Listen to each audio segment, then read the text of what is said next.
আজকে আমরা কাঁচা লঙ্কা আচার করে দেখাবো, আপনারা দেখতে থাকুন। ভালো লাগলে লাইক সাবস্ক্রাইব করবেন। আমরা প্রথমে কাঁচা লঙ্কাটাকে ধুয়ে নিয়েছি, ধুয়ে তারপরে জল শুকিয়ে কাঁচের বয়ামে করেছি, হাফ হাফ করে কেটে নেওয়া হয়েছে। এবার পরিমাণ মতো আমরা মশলা দেবো। এই মশলাটাতে আছে আমলকি, আমচুর, জোয়ান আর আছে মেথি। এগুলোকে হালকা ভেজে নিয়ে তারপরে গুঁড়ো করা হয়েছে। আপনারা পরিমাণ মতো মশলাটা দেবেন।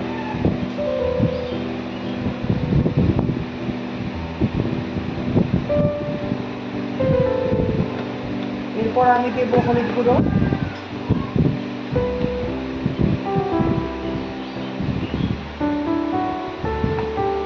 লবণ,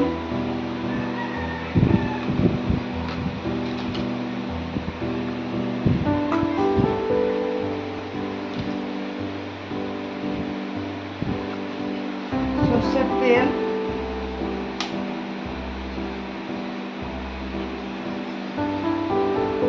আর দেবো আমের আচারের তেল।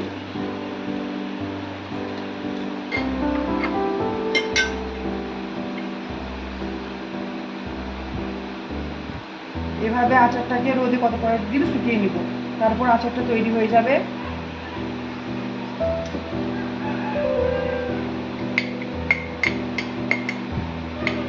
আপনাদের ভালো লাগলে চ্যানেলটি সাবস্ক্রাইব করবেন।